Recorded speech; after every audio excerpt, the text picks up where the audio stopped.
Oh, good morning, my friends. Good morning, my friends. And what a good morning it truly is. Who did I miss in the pre-party? Momo's in, Kiki Eyes, Christina. Christina said, God is good. God is good. Hello, Sharon. Hey, TCB. What is going on? My goodness. Hello, Angela K. You know, around here, and you'll strangers know what I'm talking about, our good news is normally an arrest was made. Our good news is normally a guilty verdict. But this is truly, truly good news. And truer words have never been spoken. 48 hours is the most important. Let me tell you, this was amazing work by law enforcement. He helped them immensely by leaving a ransom note in the mailbox, for real. And again, law enforcement knew early on she was abducted. They knew it. Now, we have a new member. Welcome, Mr. Pookie. Welcome, welcome. So glad you're back. This just gives me chills. When it came across yesterday, I was like, are you kidding me? This is amazing. And instantly people were saying, this is fake, this is fake, this is fake. Well, I get why you would think that. But it's not. It's not. She was found and there is a suspect in custody. And here he is. 46 years old. Intake was 3:40 a.m. this morning. Woo! Woo! The ransom note, they compared it to fingerprints from a DWI in 1999, according to the Today Show. And I never doubt Craig Melvin. He does look freaky. He does. There's a previous arrest for the DWI that's back in 1999, which makes sense why they don't really look alike. But by all intents and purposes, this law enforcement did everything right. I mean, hell, they even shut down the park. It says, attention, Moreau Lake State Park is closed until further notice. This includes hiking, camping, boating, and all other activities. Be respectful of our current situation. Please do not come to the park. Thank you. For everyone asking what they can do to help, please stay off the trails and away from Moreau. Leave all searching to the professionals. Please also send love and light to the family as well as the people searching. 100%. Now, it was made well aware that New York State did not want the help of EquiSearch, but they knew they were dealing with an abduction.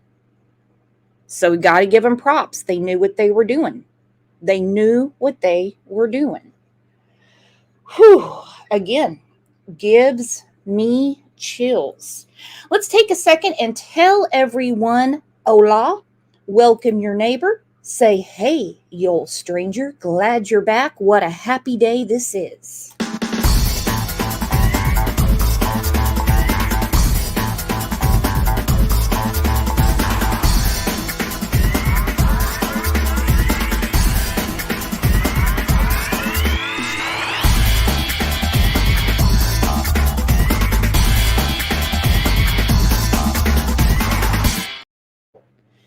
Now, since the news broke yesterday, a ton of rumors have come out really fast. So we're going to do the best we can today to sift through it, which might be a little tough, and just hit the facts. We're going to go through some old coverage for those of you that don't really know what happened with Charlotte. And what all broke last night, and try to, sift through all these rumors because there's so many. Now, a name that you guys are going to recognize, a very good friend of mine, a very good friend of yours. She's been around a long time. I don't even remember what case I met Mama B through. I don't. Maybe she'll remember. And we just, as Allie would say when she was talking about her and Jose, we just clicked right away. She's a moderator in here. She's a moderator in the Facebook group. Let's take a second, and she's a local, very, very, very local to this case. Let's take a second to welcome our very, very special guest and friend, Mama B.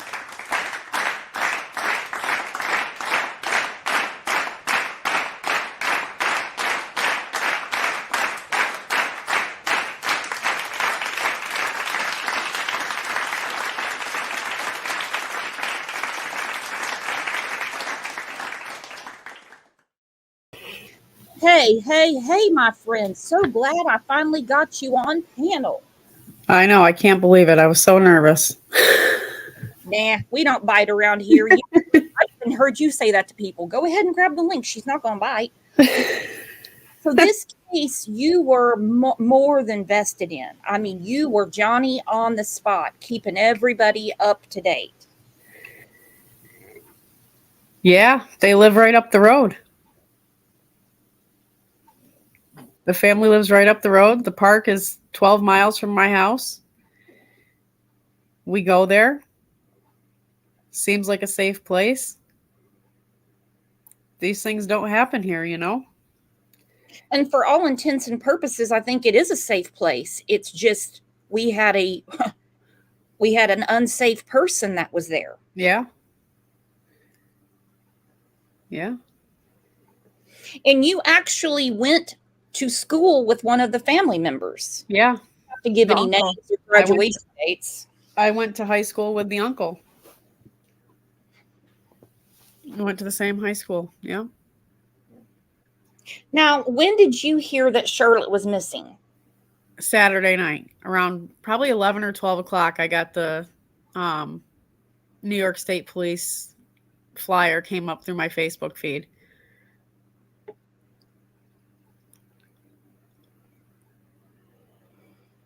And of course, especially, not to put words in your mouth, when you hear that very local to you is a probable abduction, you're going to be worried for your own kids. Yeah.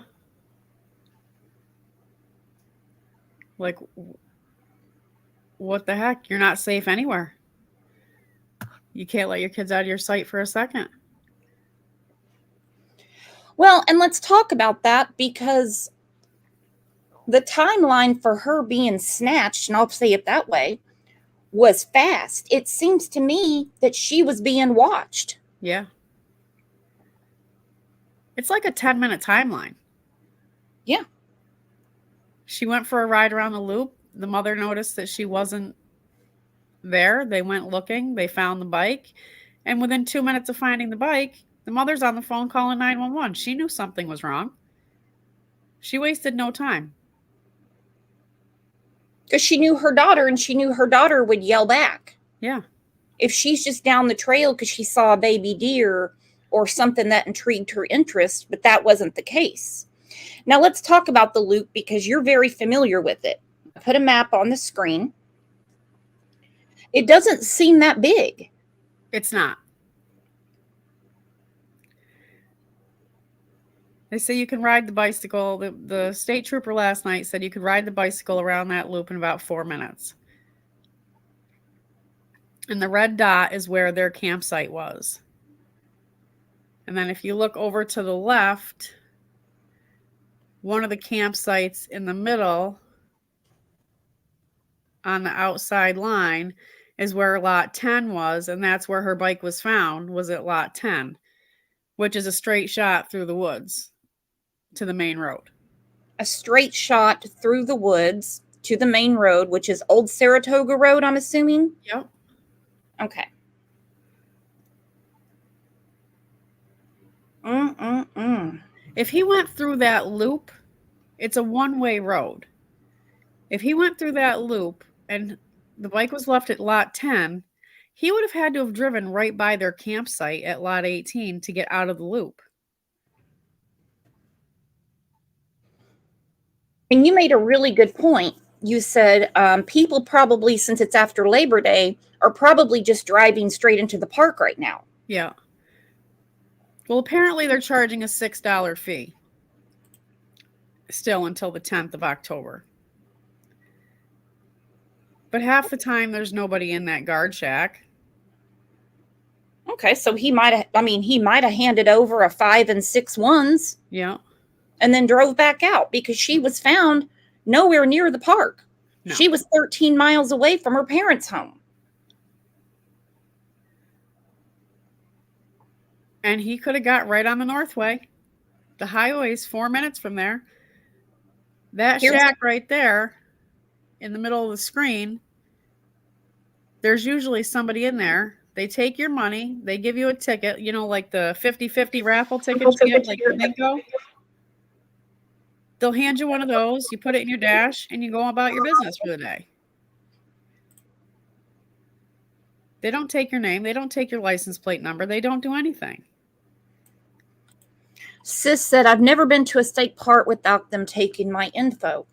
Not the one we go to in Oologah, Oklahoma. Now, the lady at the shack, she might have 50 cars, and she's telling you her whole history from birth to her latest tragedy, but she doesn't get your name or anything. She gives you something to put in the windshield.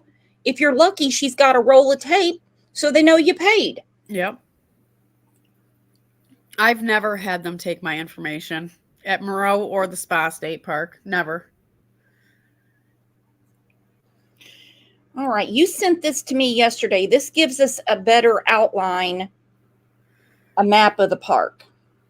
And remember, they spent hours upon hours upon hours combing that park. Now, while they were looking through the park, he was well on his way with Charlotte. And by the grace of God, she was found. Now, this video has no sound, so you'll just have to look at your phone, your tablet, your pooter, or your TV.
And I think whoever took that video, yes, there's no sound to it, Magic Jack.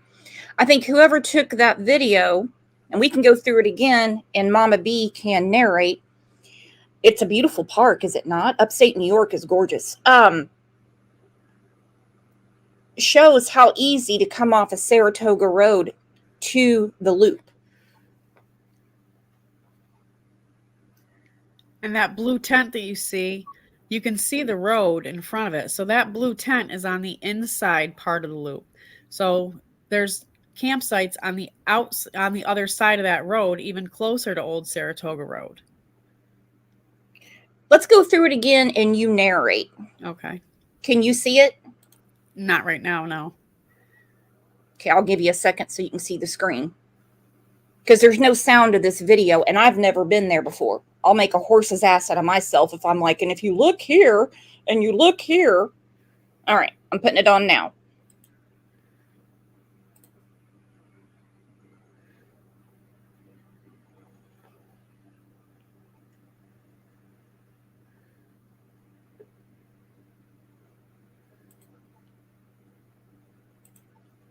Okay, never mind. It automatically mutes us when a video comes on. Okay. What do you know? Again, I tried not to make a horse's ass out of myself, but I did. All right, let's rewind to a couple of days ago. Let's do it.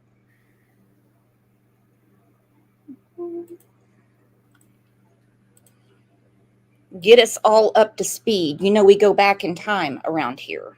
And then we're going to start going through dispelling some of the rumors. Hello, Bonafide. A female deer, Ray, a tropical inside. It's heart-wrenching new video of the missing little girl with her sister. Fly among them, rage and run. 9-year-old Charlotte Sena vanished during a family camping trip Saturday night, and it's feared she's been kidnapped. My husband is a professional fireman and a paramedic. He has. Okay, so this is the aunt, and I don't think this woman had any sleep. She was the family spokesman, and I'm not going to say the creator's name because it doesn't matter. They were dragging this woman. And they were going through the mom and dad after the trooper said this is an abduction. Do you have any thoughts on that, Mama B? You know, I saw the video where she was being completely ripped apart, and it was disgusting. It was absolutely disgusting. This woman here, her husband's a firefighter. She's had a lot of work history that's listed on her Facebook, and they were insisting that the child was being stalked because of this woman and her being out in the public eye. And it was like, it made no sense. It makes no sense. How does this have anything to do with anything? She's just an aunt. They're not going to stalk a child based on the aunt manufacturing bras. You know, probably the creator sits on their fat ass smoking electronic cigarettes all day and doesn't have her resume. It could be pure jealousy. Yeah. Seen over almost 20 years, the worst things that could possibly happen to children, people, families. We can't believe that this is happening to our family. Everybody in our family is terrified right now. This photo of Charlotte at her 9th birthday party 4 weeks ago is one of the last taken before her disappearance. I hope I hugged her, and I believe that I did. New York State troopers, the FBI, forest rangers, and local volunteers were today searching Lake Moreau State Park near Albany, New York, where she disappeared. Patrick Kane joined the search, not knowing she was his friend's daughter. I actually texted her father and said, "Do you know who this girl is?" And he said, "Yeah, it's my daughter." The popular 10-square-mile park around the lake is densely wooded with hundreds of campsites, hiking and biking trails. The family was camping here at Site 18 on a biking trail called Loop A. Charlotte was riding her bike around the loop with other kids, but at about 6:15 p.m., she decided to go around one more time by herself. About 15 minutes later, when she hadn't returned, her parents raised the alarm. Authorities believe in those few short minutes, she was abducted. Okay, and now we know she's been found. That's what tells me that she was being watched, because her friends are heading back to the campsite, if what I read is correct. And she said, "I'm going to go around one more time." I think he was definitely watching from the woods. Yeah. He didn't just come across her, and somehow she was lured out because her bike was found upright with the kickstand down. It wasn't like it was dragged through the gravel and found down by the lake.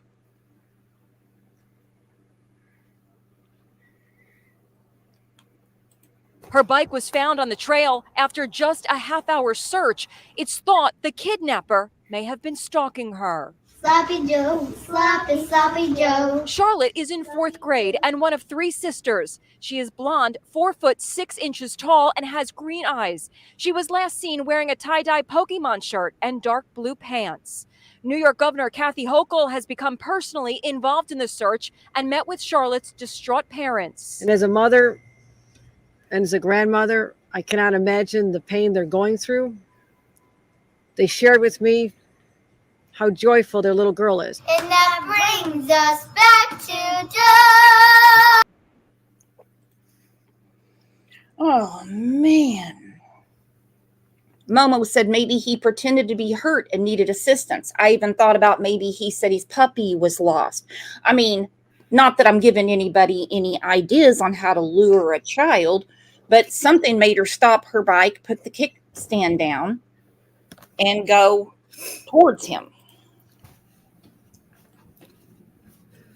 And this is the him we're talking about. This is Craig Ross, 46 years old, 6'4". He's tall, 250 pounds.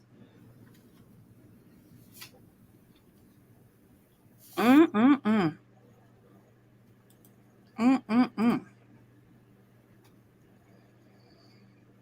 Mm-mm-mm. My goodness. And the thing is, if he picked her up in the loop, he would have had to have driven right past their campsite. It's a one-way road. There's no way he went through that loop. They would have noticed the car. Yep. So he was either out on the main road or on the main road of the park.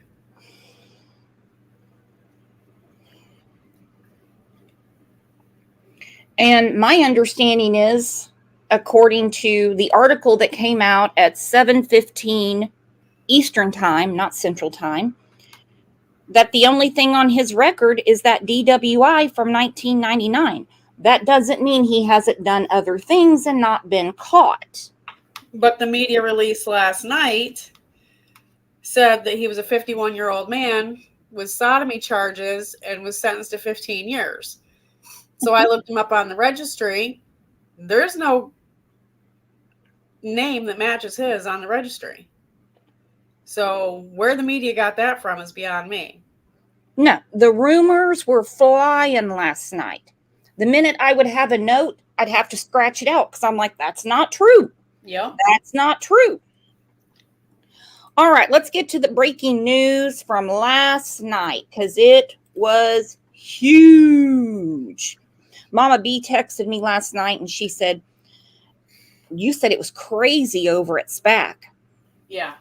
For those that don't know, what is SPAC? It's Saratoga Performing Arts Center. It's a big, it's outside of the Spa State Park. It's a big amphitheater where they have concerts. They used to host the New York City Ballet and the orchestra and the opera. Live Nation does a lot of the booking now. You know, they have concerts. It's a concert venue. And he's been booked in now because this just happened a few hours ago. Yeah.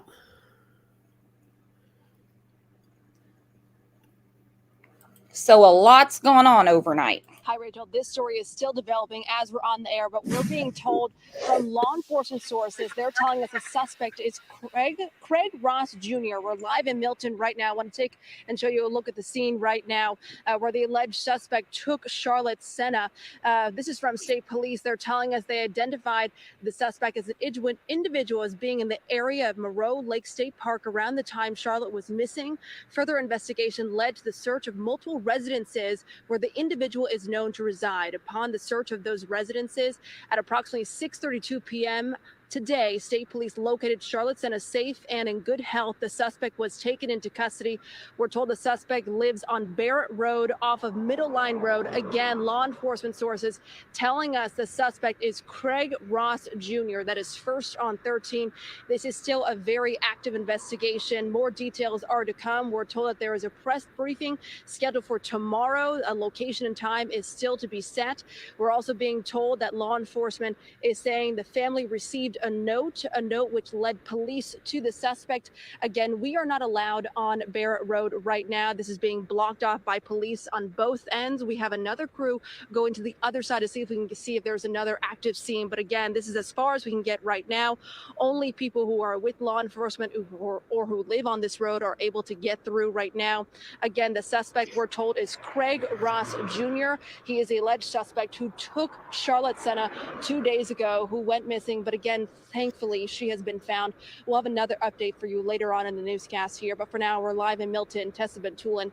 Rachel, I'll throw it back to you. Tessa, thank you. But I want to ask really quick. You mentioned police are blocking the road there behind you. Have you seen any vehicles, police vehicles, come and go from that spot?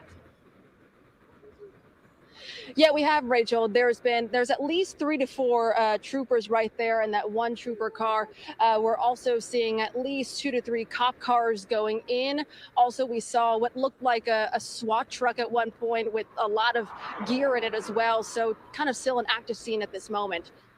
All right, Tessa Bentulin live from Milton. Thank you so much. And she'll have an update for us coming up in a little bit. But a vigil for Charlotte's safe return was interrupted tonight when news broke that the 9-year-old was found safe. Tanico Penix joins us live from the Mount Zion Church with that reaction. And Tia, I can't imagine what that must have been like. Rachel, here at the church, we're less than 5 miles from Moreau State Park, where Charlotte was reported missing. And let me tell you, when news broke, I mean, it just hit everyone in waves. Now, this big time hit everyone in a wave. Mama B, what do you think about this? Because I know this is a lot of people's thoughts. The investigation is still open. According to several news sources, there will not be a press conference today. They had one last night, but obviously the investigation is going to be open, I mean, hell, probably until pretrial. But do you think that there could possibly be other participants? He had to have left the trailer at some time and she would have gotten out. He dropped off a ransom note. There was friends of the family. My friend her cousin is friends with the mother. And there was another name that was given, but there's been no mention of him through the media. He's a RSO who lives in Corinth near where she goes to school. But they said during the presser last night that they were still investigating to see if he had committed other crimes, if he was involved in other crimes. There are 2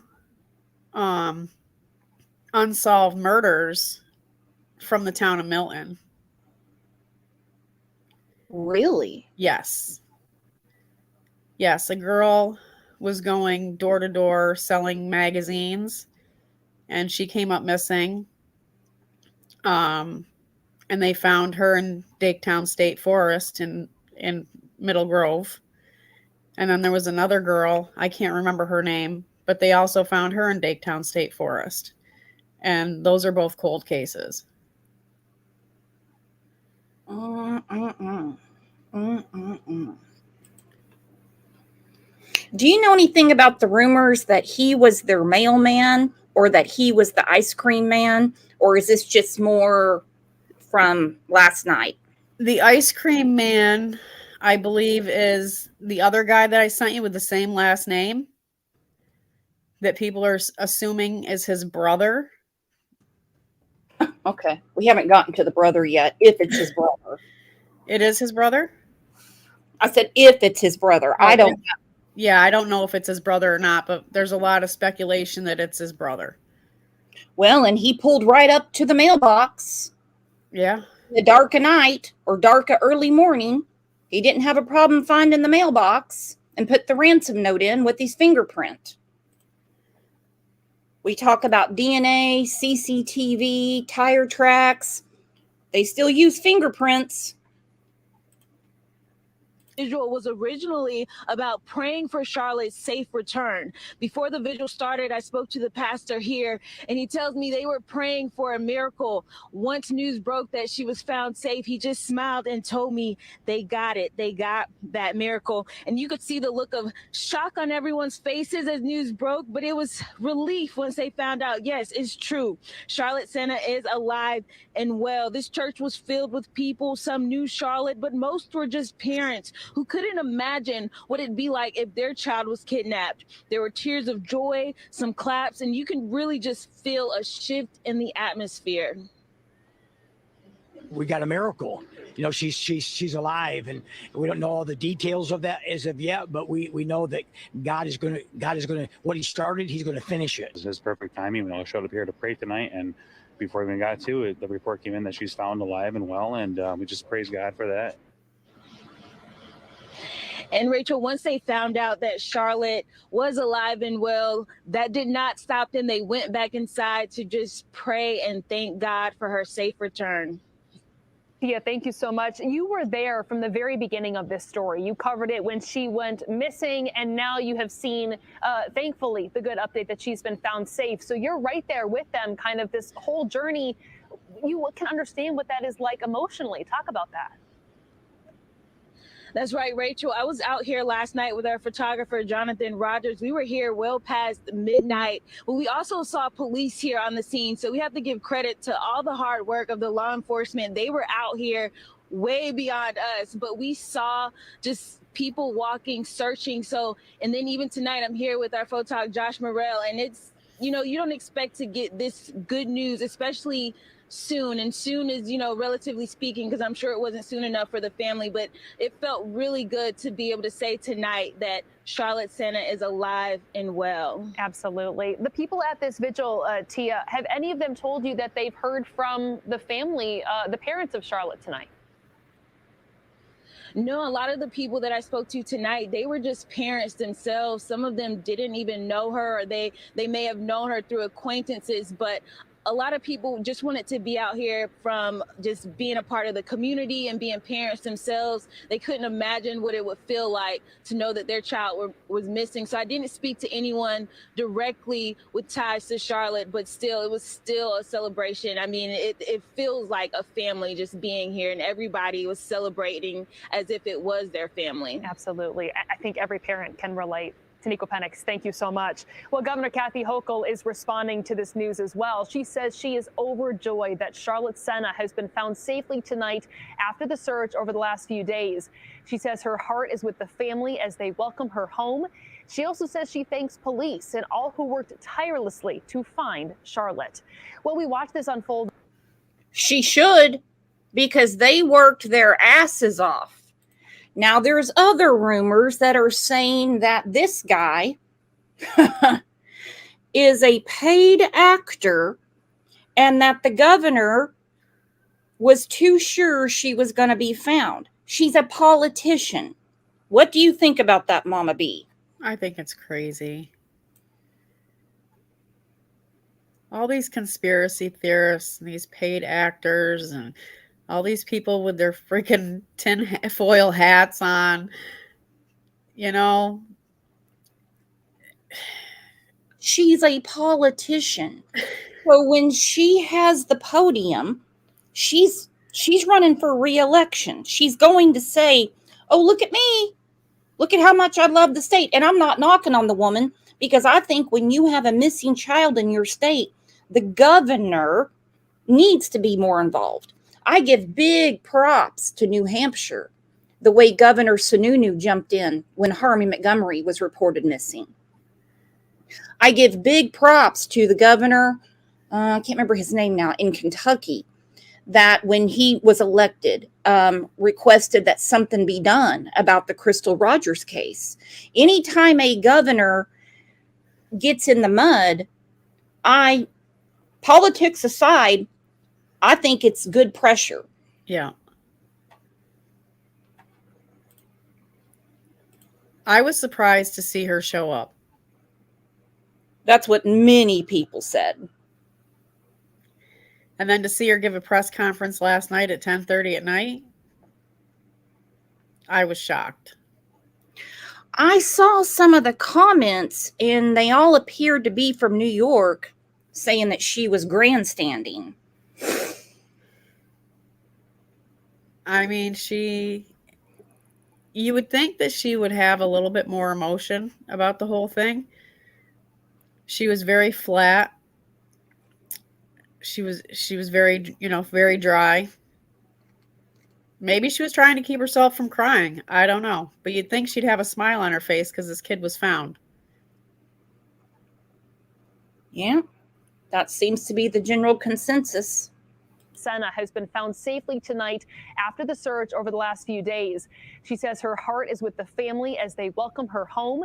She also says she thanks police and all who worked tirelessly to find Charlotte. Well, we watched this unfold over the weekend, so let's take a look back at what happened over the last couple of days. Saturday night around 6:15 p.m., Charlotte Sena went for a bike ride at Moreau Lake State Park.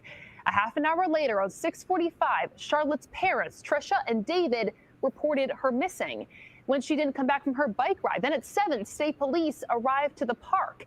Then Sunday morning at 9:36, an Amber Alert was sent out saying Charlotte was abducted. Let's look at that. Then at timeline. 7, This timeline's really important. If you guys have followed this channel for more than a minute, you know that time is a big deal for me in these cases. I don't care about rewards. I don't care about polygraphs. I'm always hung up on time. 6:15, Charlotte goes on a bike ride at the park. 6:45, her parents report her missing after she doesn't return. 7 o'clock, state police arrive to the park. That was fast, but they're just right there in Albany, right? How far is the state police headquarters to the park? The state police, the closest one is the park is at like exit 17, and then the state police barracks is at exit 16. It's probably, I don't know, 10 miles away. Okay, so they were right there, but still, fast response. Yeah. State police arrived to the park. Then Sunday morning at 9:36, an Amber. Okay, then the Amber Alert was activated when they realized it was a true abduction. Remember, every state has a different criteria. A lot of people were upset at how long it took. I don't make the rules. I don't work for them. What I read from the local paper in Albany is they did a triangulation. Hopefully I'm saying that right. They had all the pings, and they knew that the parents were nowhere near her. Whoever else was camping around them was nowhere near her, so they could rule out the family. So they knew then it was a true abduction. Is that what you read as well? Yeah. There was another person I know. She was camping in Loop B, and they were all questioned, and things were searched over there, and like people were made to leave the park, I believe, like the next day on Sunday. I mean, she was only 0.2 of a mile from her campsite, like 1,000 feet. That's pretty close, but pretty far. Mm-hmm. It's not like you're going to see. I don't know. The whole thing is just so crazy. And these parents were doing nothing but cooking dinner. Cooking dinner. Right around a loop. One more time for yourself. I think it's a little sus that the governor of New York promised that Charlotte would be found alive. I'm not going to lie. Yeah. She did seem very confident, but politicians say things all the time. I mean, all the time. They're not like us. If we get caught in a lie, we're drugged forever. Yeah. They get caught in a lie. It takes the next news cycle for it to be forgotten.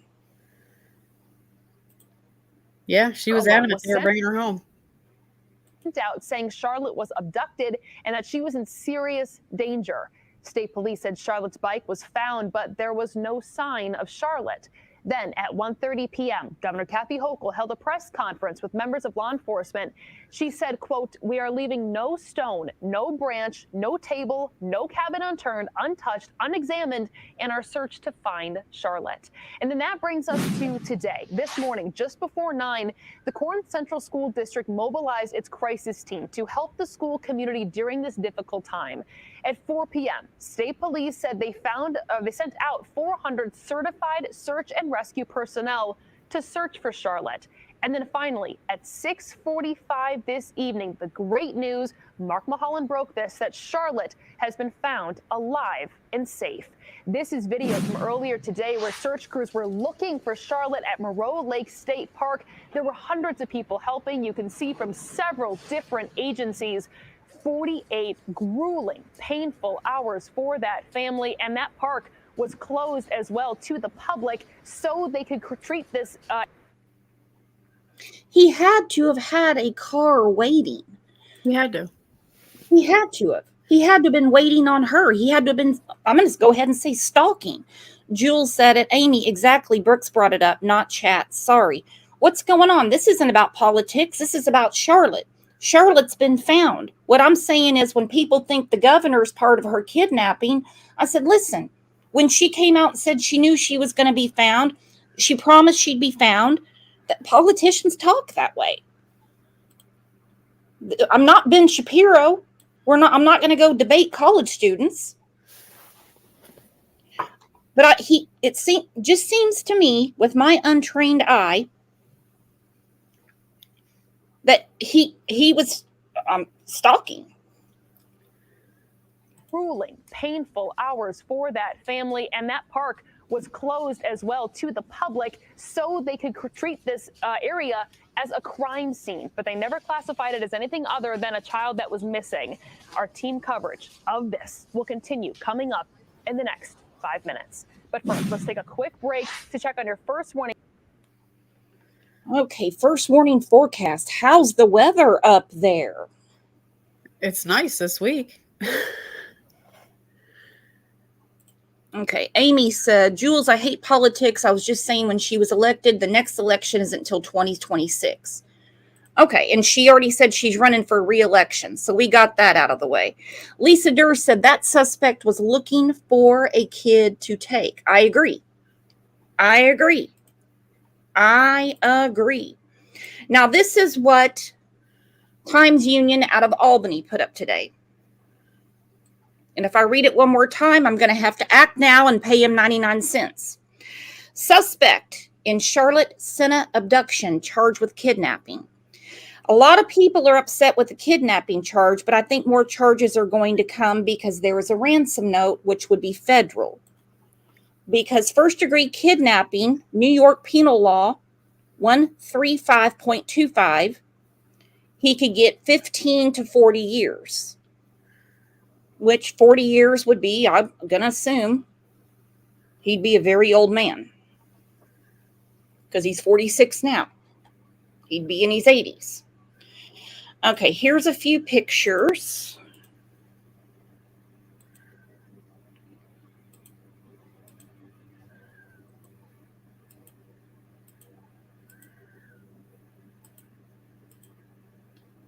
Where's the one I was looking for?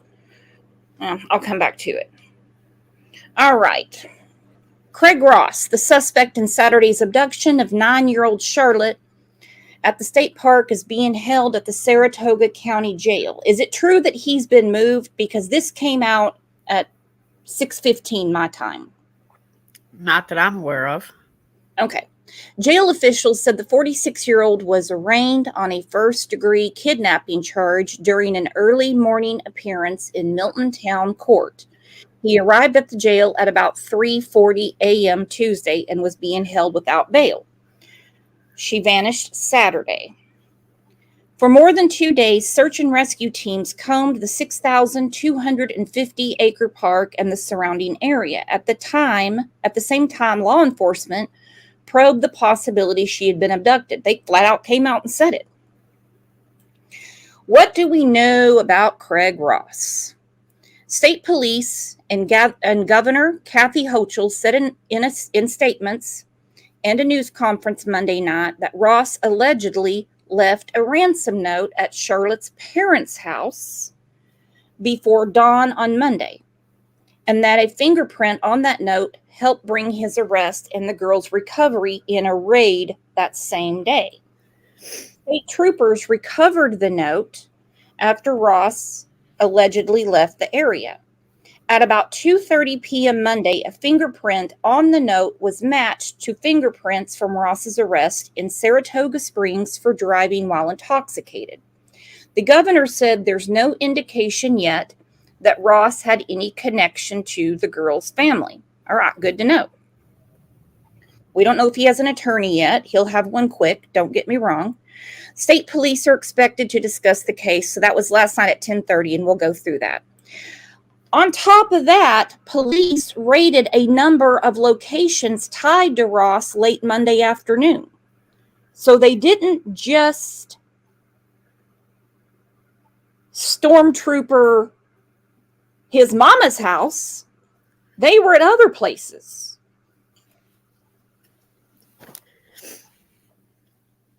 But it says, including the mobile home on Barrett Road where his mother lives and the adjacent trailer where Charlotte was found.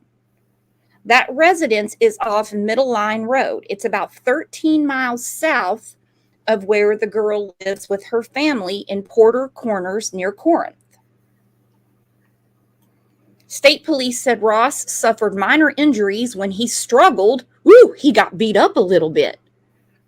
Ooh, they weren't too nice with him. He should have been a good boy. Open the cabinet, let Charlotte out, and walk out. An FBI SWAT team assisted in the apprehension and rescue. The girl was taken by ambulance to Albany Medical Center. State police said she was in good health. This is amazing, Mama B. Yeah.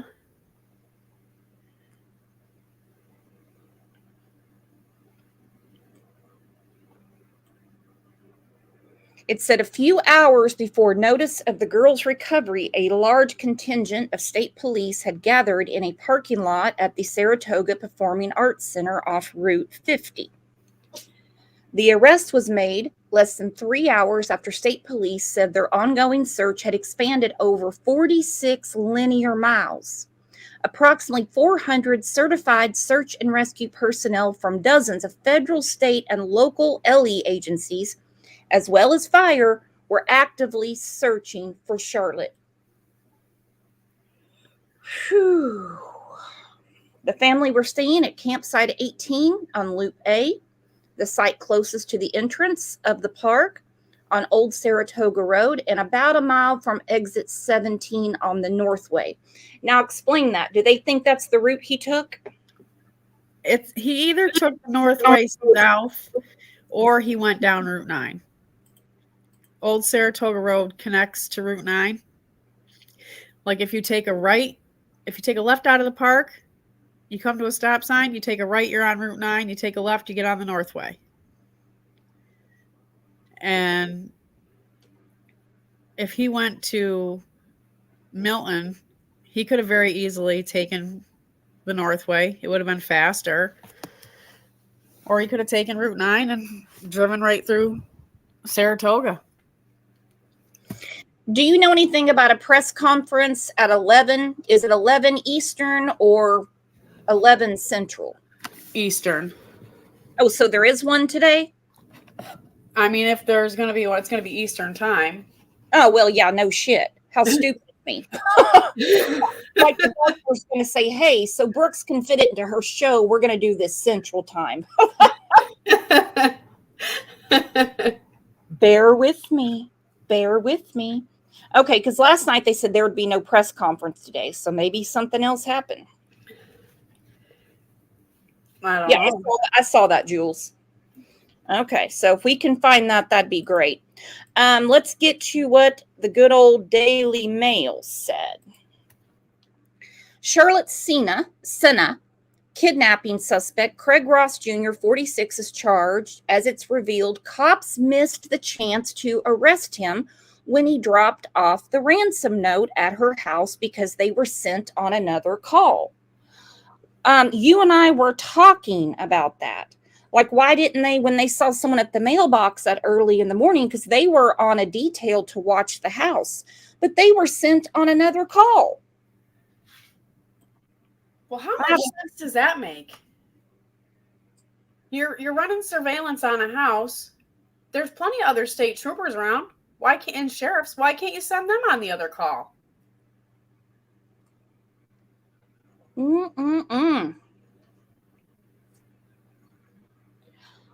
I don't know.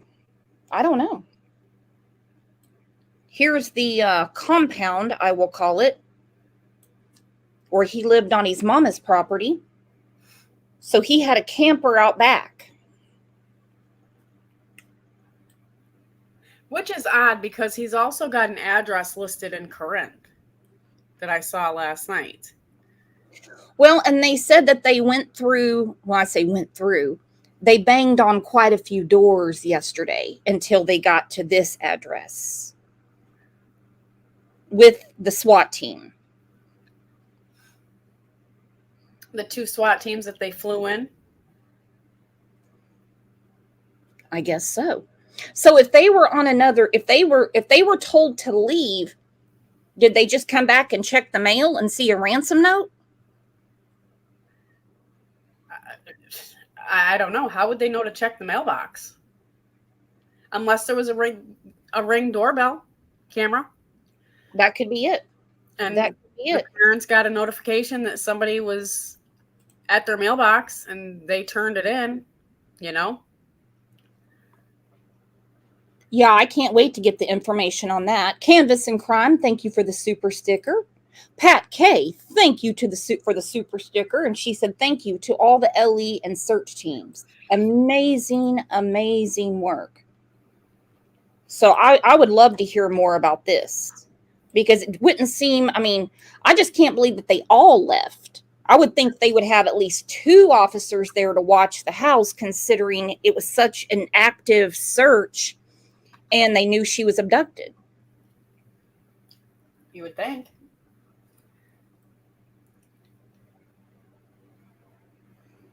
It says police were led to him because he left his fingerprints on a ransom note delivered to Charlotte's parents' house earlier on Monday morning. State police had been watching the family home, but were sent to another call at 4:20 a.m. on Monday morning, the moment Ross Jr. dropped off the note. His DNA was already on file. This says a 1996 arrest. Hoda and Savannah said it was 1999. Anyway, so a DUI arrest back in the 90s. Charlotte, who was snatched on Saturday night while riding her bike, was found unharmed. She has since been reunited with her family. Look at him. He looks like the damn Unabomber.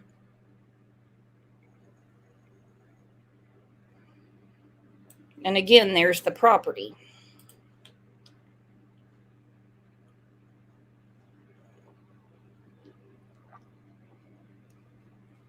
Joy said, I heard 1999. Me too. A lot has come on in the last, since all this went down. A lot. We're going to hear what the governor has to say. First, let's go through Court TV. They had a lot going on last night. You got time for some Vinny, Mama B? Yep. This is the show I want to do every single night. This is a miracle, an absolute miracle. 9 years old, Charlotte, missing for 2 days, found. New York State Police website update. A suspect is in custody. Still an active investigation. My goodness. Could you imagine the roller coaster of emotions for everyone involved, beginning with this little girl who's now safe tonight? She's safe. She's with her family. She's with her loved ones. Miracle Monday. Miracle Monday. Let's get some more information. Joining us by phone in Moreau Lake State Park in New York, where all this is happening, WNYT anchor and reporter Mark Mulholland joins us. Mark, great to speak with you. Vinny, what a great night. Yeah, thanks for having me. This is, I did not expect this. You know, sometimes within a few minutes, a few moments, a few hours, maybe, but this is 2 days later. What do you know tonight? Well, almost exactly 48 hours after Charlotte Sena went missing from Moreau Lake State Park, about 6:15 on Saturday night, as you spelled out, she was on a bicycle ride by herself. She'd at first been with some others, and then she decided to do one more loop in the state park.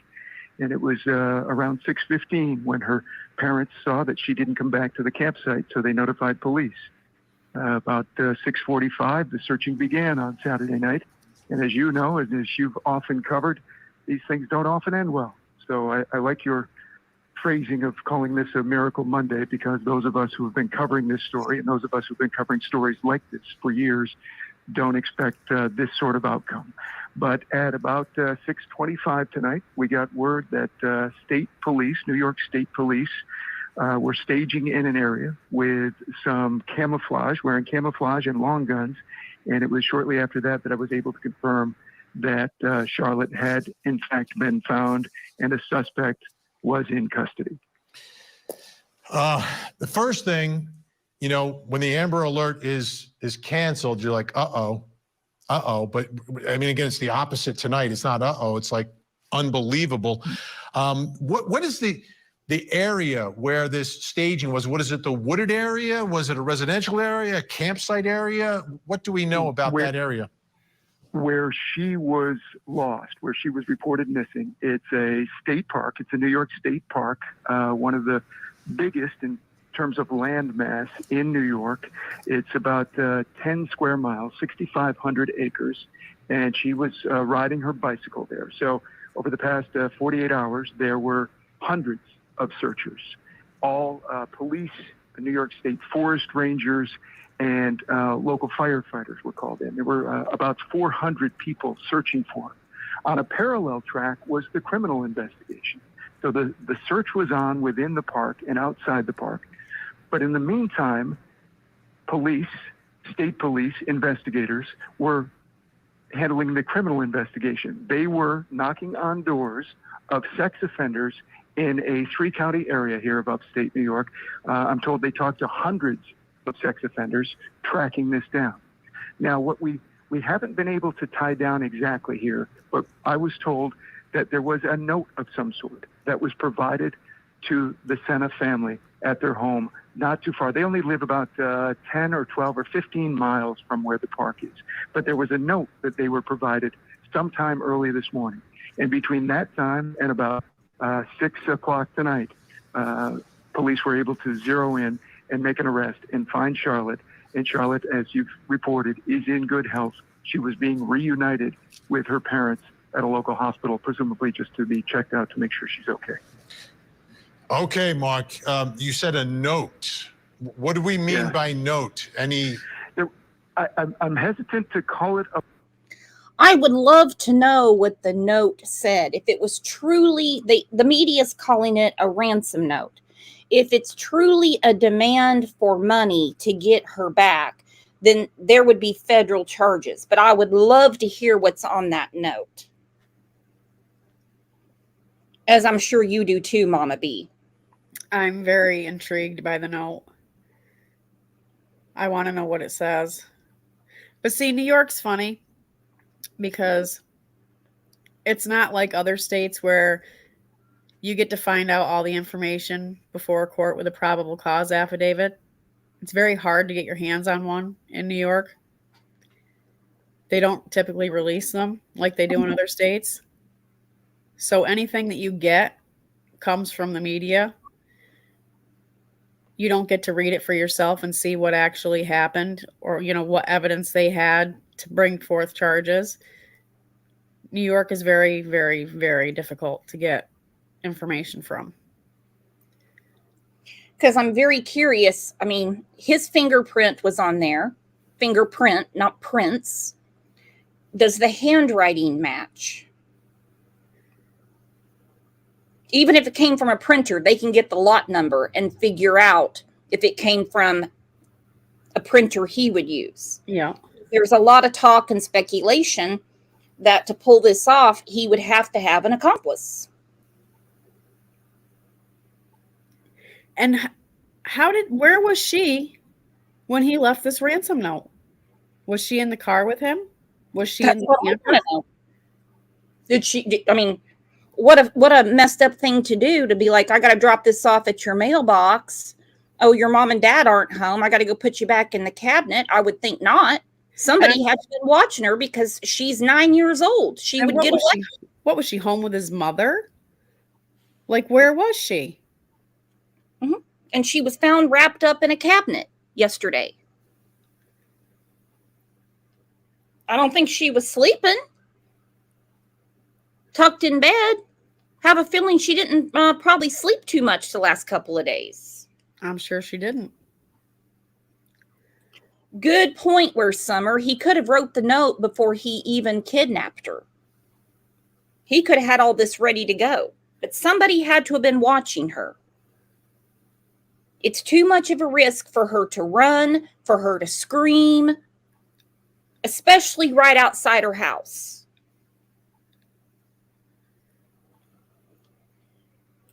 And he had to get the address from her or from Google. Yeah, probably Google.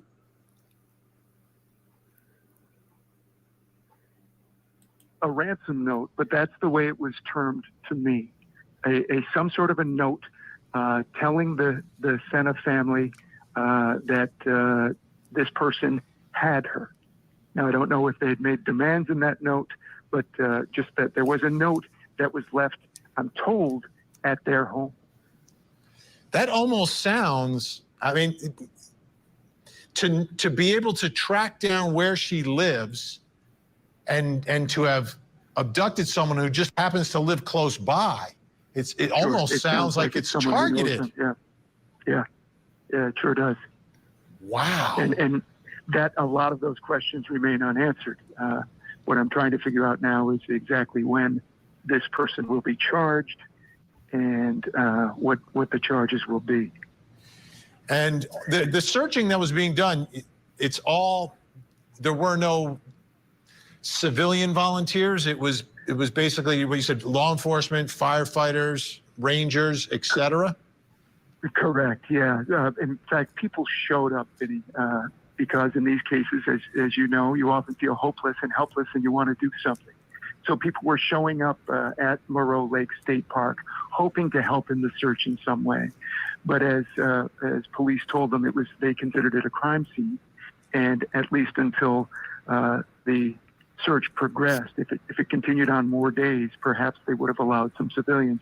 But it was only police and forest rangers and DEC, Department of Environmental Conservation personnel, and firefighters. So they brought in firefighters as well to help in the searching today. And do you expect law enforcement investigators to perhaps reveal more details tonight? I don't expect them to reveal more details tonight officially. However, once we stop chatting, I'm going to be working the phone some more to find out what I can this evening. So they told us that they would expect some sort of an official announcement late tomorrow morning. And I'm pinching myself here because I still can't believe that all of this has transpired. It's miraculous on many, many levels. So I just want to review, just to make sure I have the information you've provided for us correct. Two separate, the criminal investigation taking place where they're going after or speaking with local sex offenders. Then on the other hand, there's the physical search inside the park, which they're treating as a crime scene. So law enforcement, firefighters, the only ones in there doing that search, and some sort of a note delivered to the home of Charlotte's family. Yes, you have it. You've summarized it precisely. This is unreal. All right, Mark, I know you've got a lot of work to do tonight. We appreciate your time, And if you learn anything in the next couple of hours, don't be afraid. I know you're going to be busy with WNYT doing great work here as well. But if you have a moment, we would appreciate. Yeah, that dude was all over it. He did great work. Okay, I can't find anything about a press conference, but this is the breaking news that came out about 12 minutes ago. Morning forecast, but we want to start with that breaking news this morning. 9-year-old Charlotte Sena has been found safe after a massive search. Chris is live this morning at Milton Town Court, where the suspect in her abduction was arraigned. Chris.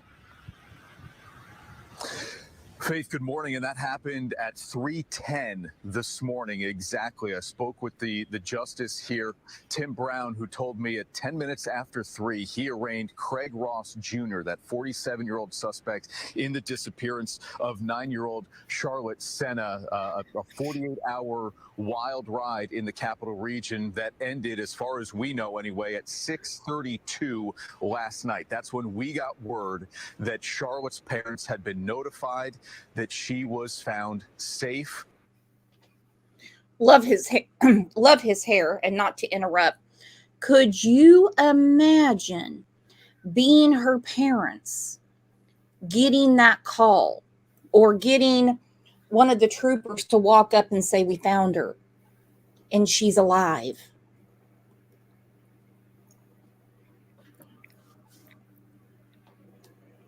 Because I know I had ugly tears going on. I can't imagine what they were going through.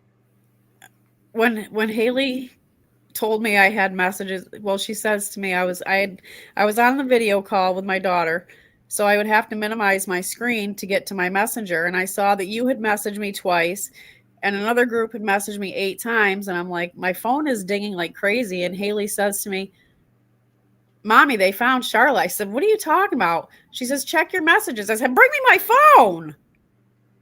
So she brings me my phone and I'm like, "Oh my God, she's alive." And I just completely lost my mind. I lost it. And I called my husband and I was crying so hard he could hardly understand me. He was like, "Are you okay? What is the matter?" And I'm like, "They found her." He says, "Is she alive?" I said, "Yeah, she's alive." He says, "Oh, thank God." And I couldn't stop crying. I had a lump in my throat. I could barely breathe. And I'm like, thank God, her poor mother. I can't imagine being that woman and finding out that they just found my daughter and she was alive. Thank God. Thank God. Because when you get a headline that says they've been found, you don't assume they're going to say alive. These people are predators, whether it's for money or something we don't even want to think about. This is absolutely amazing. Go ahead. Sorry. I was holding out hope that she was lost in the woods because her bike was found with the kickstand down. I was like, she got off that bike and she went in the woods and she's lost. I didn't want to think about any other thing. I was trying to stay focused on she's just lost. She's just lost. She's just lost. They're going to find her in those woods. And then they didn't. And then there was 400 people looking for her. And I'm like, somebody had to be watching her. Somebody had to have lured her away, got her to get off her bike somehow. And it's not going to end well. She's never going to be found. And then all of a sudden, she was found and she was alive in a camper. In a cabinet, wrapped up. In a cabinet, wrapped up. And it's not like they're from a bad family that doesn't teach their kids about stranger danger, make sure you scream, make sure you run, which brings more speculation to where there could have been 2 people. Yeah. But that's just speculation. And unharmed.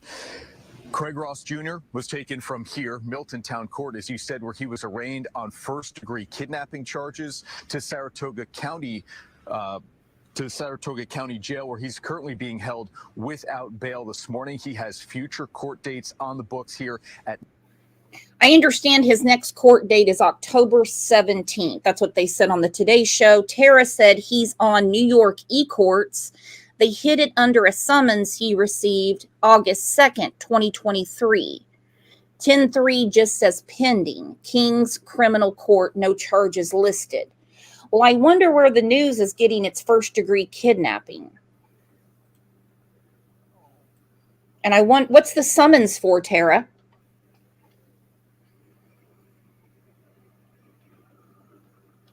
Oh, Jakey5, thank you. Jakey's making it rain. 10 Crime Lines and Lies memberships. Thank you, Jakey.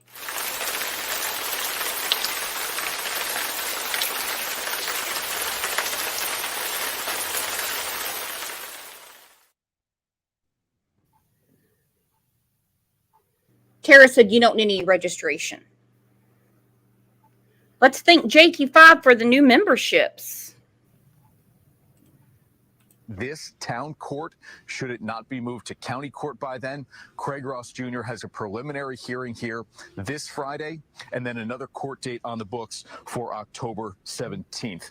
Today's proceedings, before anybody was awake, certainly maybe no more sleepless nights for many people in the Sena family and everybody else worried about their kids in the capital region, that at 3:10, it brought a little more closure to this case and the search for 9-year-old Charlotte Sena, a search that included 400 some volunteers and certainly law enforcement officials covering 46 miles, we were told.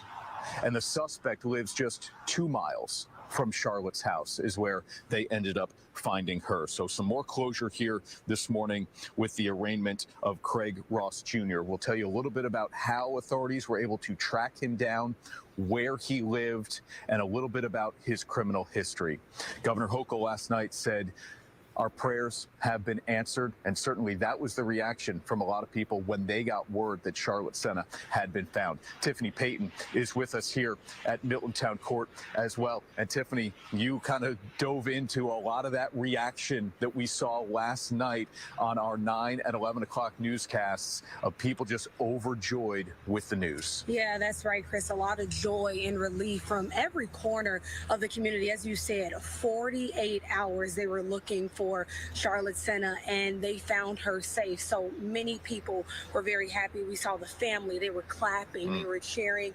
The area was just electric here. And as you said, Chris, also Governor Kathy Hochul, she thanked a lot of the rescue teams who worked tirelessly around the clock to bring Charlotte home. Now, we saw members, again, of Charlotte's family excited. They were cheering. They were thankful. And News Channel 13 also had a crew at Mount Zion Church last night where they were actually planning to have a vigil to bring Charlotte home. And that's when that news came in that Charlotte was found. It was a beautiful sight to see. The church rejoiced in happiness. Take a listen. We got a miracle. You know, she's alive, and we don't know all the details of that as of yet, but we know that God is gonna what he started, he's gonna finish it. This is perfect timing. We all showed up here to pray tonight, and before we even got to it, the report came in that she's found alive and well, and we just praise God for that. Chris, a lot of moving parts still left here, but Charlotte's safe return, I'm sure, helped many people sleep a lot better last night. There's no doubt about that, Tiffany. Thank you. Like I said, certainly a wild 48 hours here in the capital region. Tiffany said it, sleepless nights for a lot of people, not only parents in the capital region, that's for sure. Charlotte Sena, the 9-year-old, is safe and back home with her parents here this morning. The suspect in the case, 47-year-old Craig Ross Jr., arraigned here at Town of Milton Court at 3:10 this morning on first-degree kidnapping charges. Who is this suspect, and how did police actually track him down? We have... Well, as far as we know, they tracked him down through the ransom note. So he has been arraigned.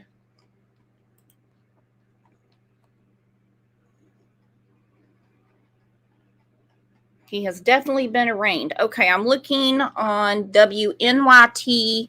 They're not showing a press conference today. Yeah, I don't think there's going to be one. The state police said last night if there was going to be anything additional, they were going to release it on their website. That's what I heard too. That's okay. I think everyone's just anxious and, we want more information.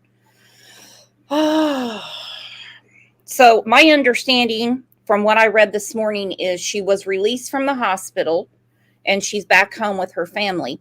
I hope there is ample protection at that home, not just in case there's someone else out there, but from internet weirdos.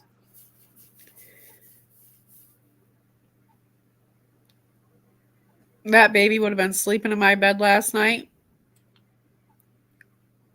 I would have held her so close. I just can't imagine being those parents. Oh, I can't. No, I can't either. And to be that little girl, she had to be so scared. Are you okay, Mama B? I know this has been really emotional for you. People are just sick. People are just sick.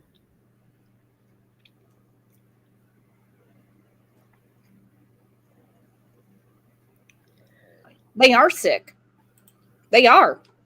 And we see it, we're very lucky around here in this community because we might have, different opinions on things or might hear things a different way, but we're lucky. I mean, we don't, people don't really come here for drama.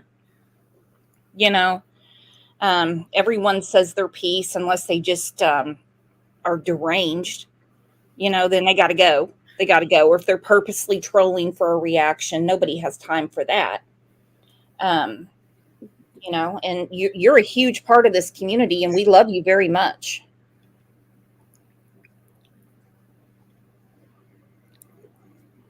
To watch it all unfold and to have it be so close to home. Mm-hmm. It just blows my mind. It just blows my mind. It's different when you see it in other places and you start a group and you're watching it from the outside and you're digging for information. But then when it's so close to home and it's somebody, related to somebody that you went to school with, they live right up the road. It happened at a place that you frequent. And then they find her just down the road in a camper. Down the road in a camper at his mama's house. Behind his mama's house. Yeah. And I'm curious to know, and like you said, it's different when it's states away and you're digging up information, but when the information's in your backyard, that has to be very daunting, particularly when you have minor children of your own and they're saying abduction. Yeah. I mean, I've got a 5-foot fence around my backyard and my gates are padlocked. I didn't let my kid go outside and jump on her trampoline or play on her swing set. No, you can stay inside and play. Here, take my phone. Play Roblox. My husband was like, don't let her outside. No. Okay. And I don't blame you guys at all. And how did you explain that to your children? She knew somehow or another. She knew what an Amber Alert was.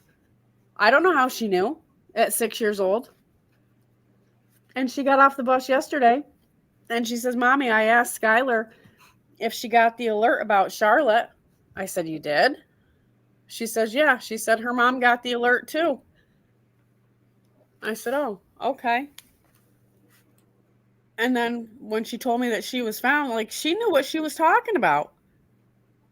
They're smart. Let me tell you what, kids are smart. I don't know how she knew what an Amber Alert was, unless it's because she listens to me and all this true crime talk, but she knew that the kid was missing, and that's what the Amber Alert was for, and she knew that somebody took her. Kids are smart. I'm telling you, kids are really smart. And they're sponges. Yeah.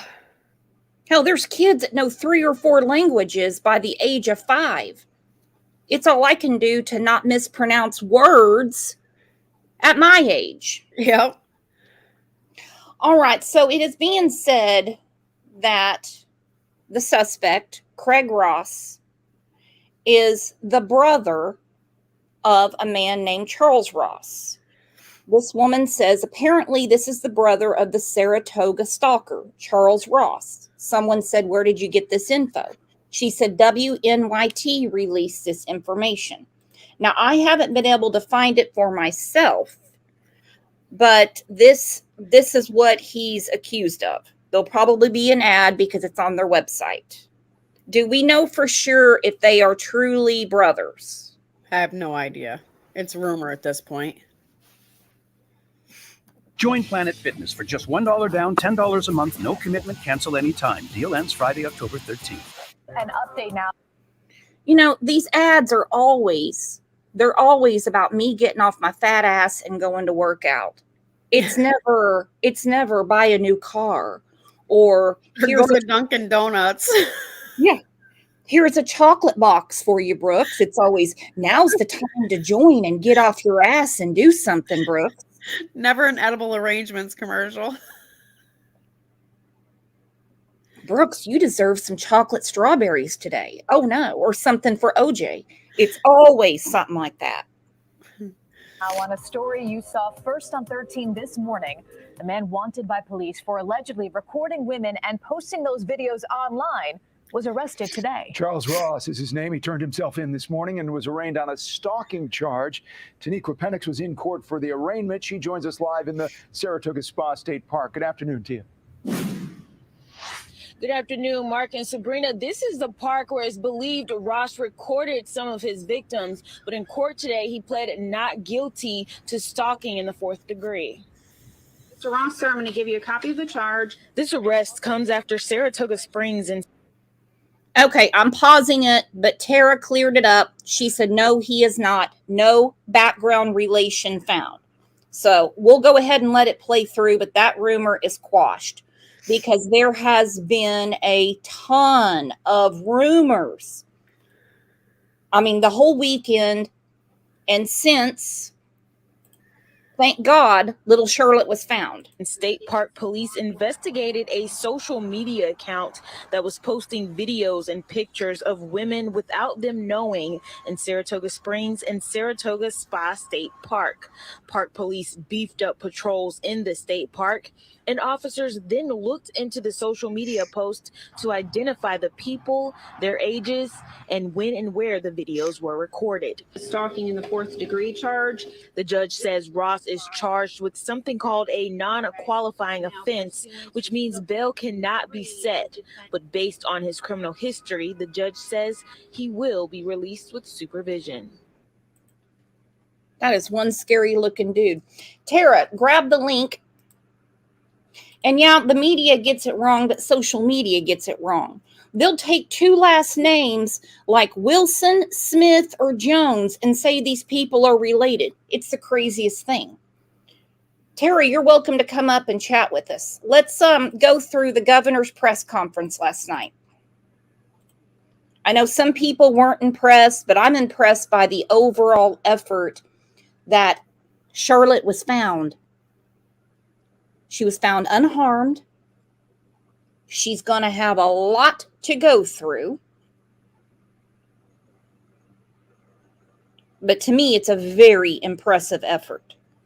Personally, if I was the governor, I would have talked for like 2 seconds and I would have let the law enforcement talk. But that's just me.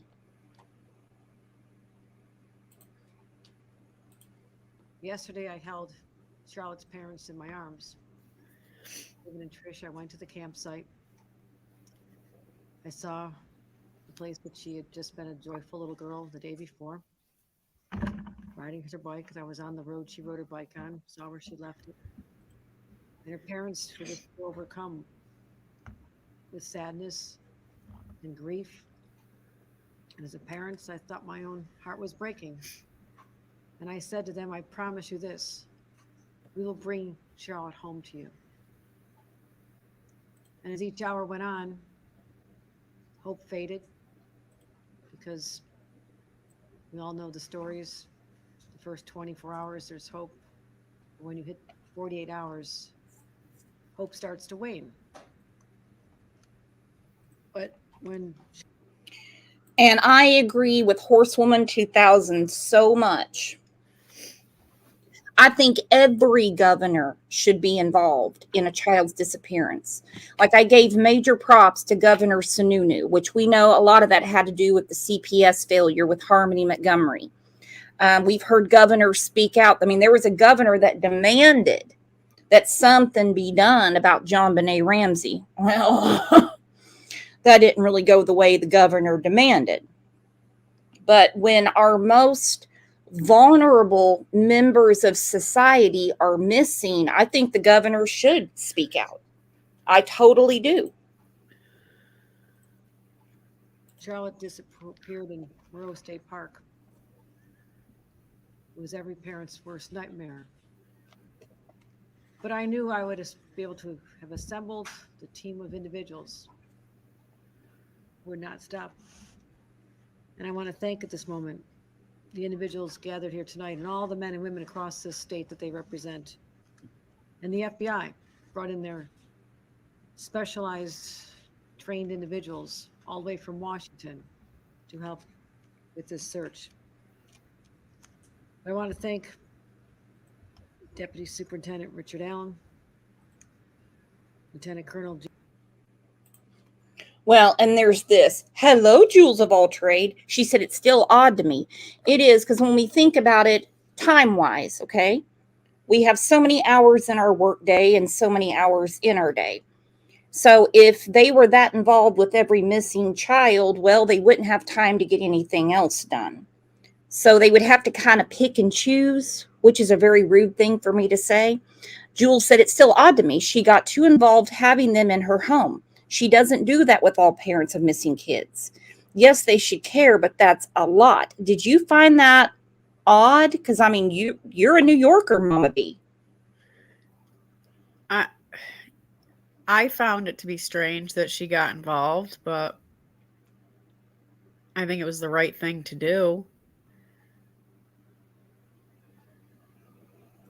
Tara said she lives close. Someone said her lack of emotion was due to her Botox. Well, and that could be because it's very hard to smile or do anything. This is totally off topic, okay? And I'm never going to be able to do it again. Tara said, I'm a New Yorker. Woohoo! Welcome, Tara. So's my husband. I had Botox done across my forehead, all right? It dropped my eyebrows down and kind of lifted them up a little weird in another way. I looked like Spock. So I can't do Botox. They were like, well, if you try it again, that won't happen again. Maybe you were overfilled. And I'm like, but I looked like Spock. I said earlier, I think like the lack of emotion, she was just completely dry. You would think that she would have been smiling and happy that this child was found. But maybe that's just her personality. Maybe she was just, putting on a face for the camera, being professional. Sometimes these people don't want to show emotion. Yeah, because they're called weak. If she's up there crying and saying, then she'd be picked apart for that. So we don't know. Yeah. If I'd have been up there with my Spock face, you could just imagine what people would be saying about me. James Barnes, Lieutenant Colonel Richard Mazzone, Major Dennis Shager, for their work.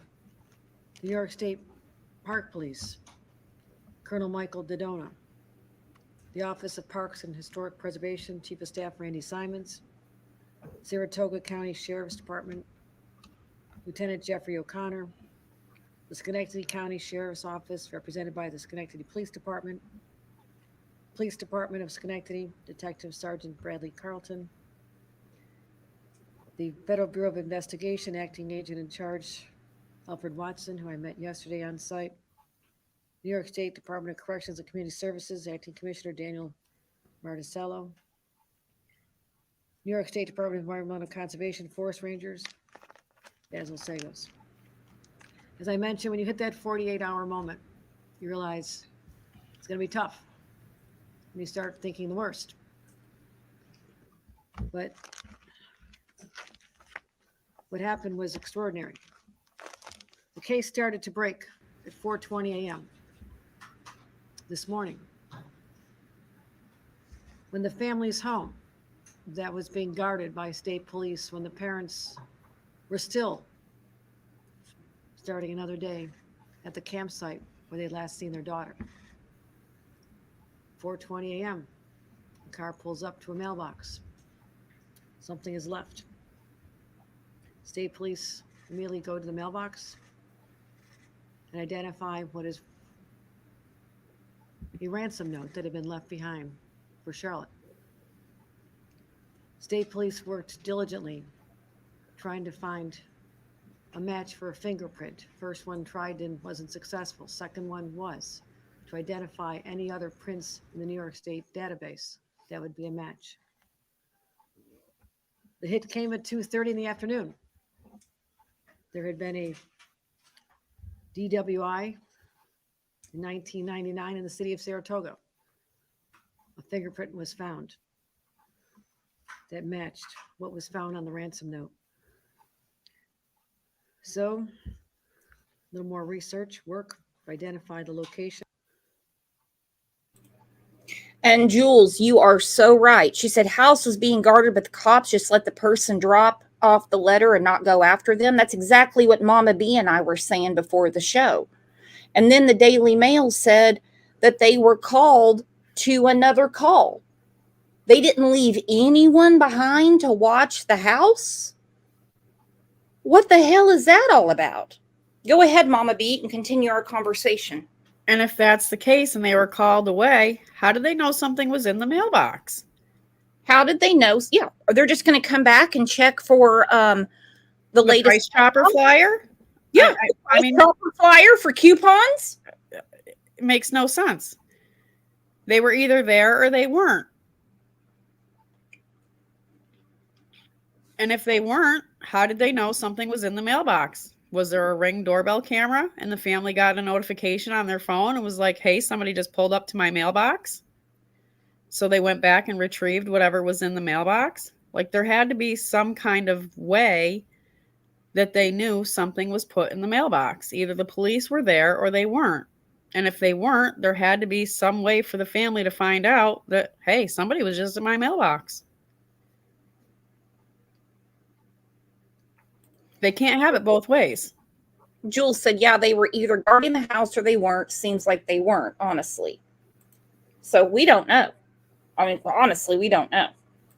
There's a lot of speculation about why didn't they follow the car after it dropped off the ransom note. That's what my husband said. And he was like, he was pissed. He was like, you mean to tell me they see somebody pull up to the mailbox and they didn't follow them and pull them over and be like, what the hell were you doing at the mailbox?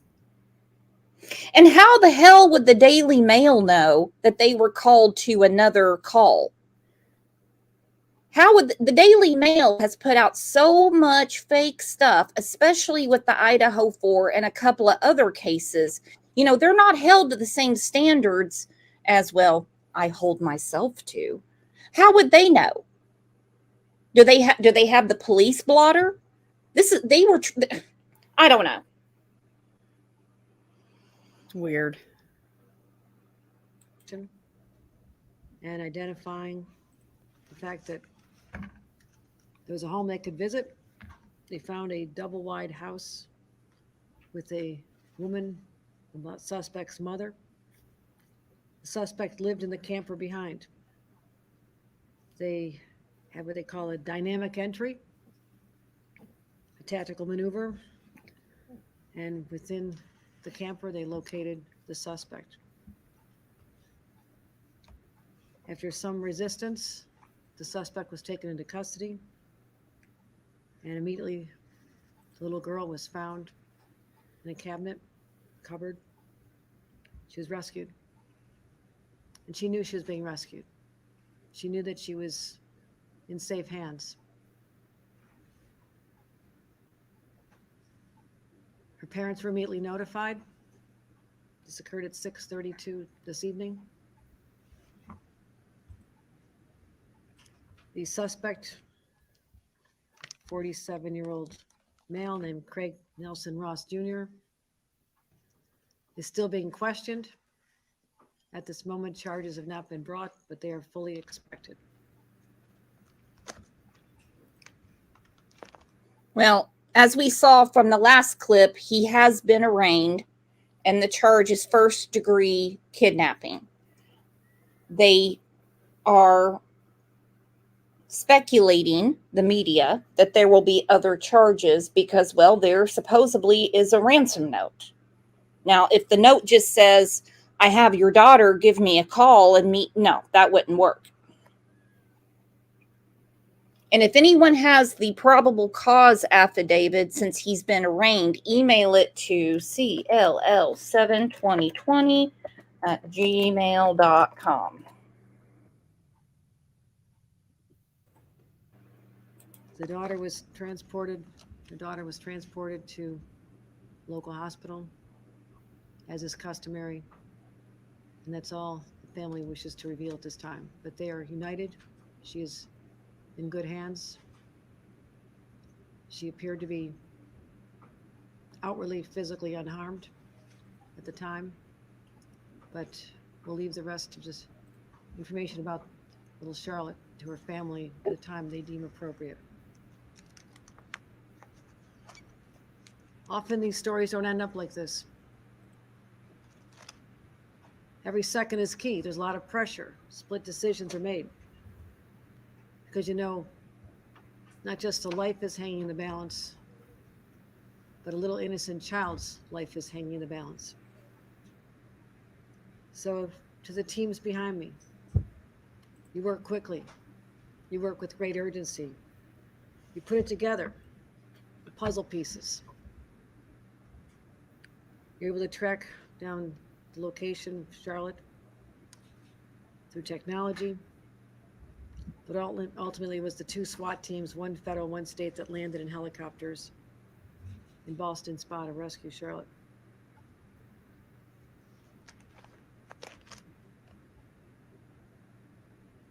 Still pretty overwhelming because all of us feared the worst. But I promise Trish and Dave, they be reunited with little Charlotte once again, and she see her two sisters, one 10, one 4 years old. And obviously it's a traumatic event for the family and certainly Charlotte. And we'll continue to keep this family in our prayers as they heal.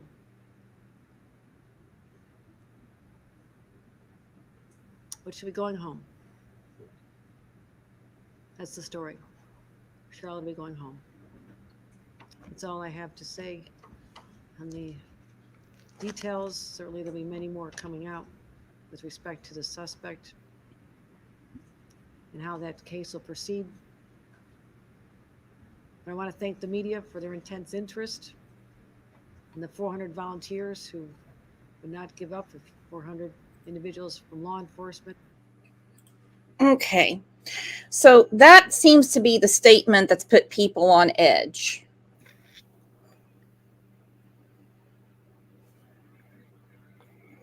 Let's rewind a little bit, but this is not about the governor. This is about the remarkable recovery. And certainly Charlotte. And we'll continue to keep this family in our prayers as they heal.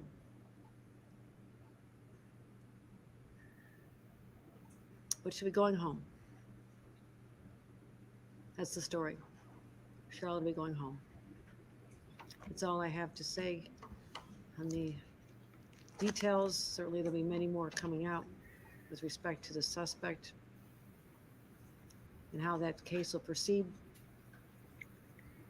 But I want to thank the media for their intense interest and the 400 volunteers who would not give up, the 400 individuals from law enforcement, fire departments, city, county, state, and federal. It was an awesome sight to witness up at the state park yesterday. Everyone doing their job. But also, there are a lot of parents out there among the ranks. And everybody thinks, if it was my child, I would want everybody under the sun looking for them. And that's what this team did. So thank you. Thank you, everyone. Thank you. You brought Charlotte home. Any questions? What were Schenectady agencies involved in this case? Charlotte's uncle was a member of the police department in Schenectady. I understand. If that's not correct, someone correct. Fire department. Was the suspect known to the family? It has not been determined that the suspect was known to the family.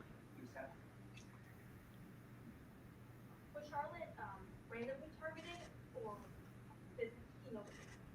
That is what will be revealed after more extensive questioning. The vehicle registered to the suspect, the address in the database was 2 miles from Charlotte's home, but it is not known at this time whether he knew her or had her under surveillance for any length of time. Sean. Governor, can you say, you said a letter was delivered. Was it delivered by mail carrier? Was it delivered by a third party? Do you have that information at this point?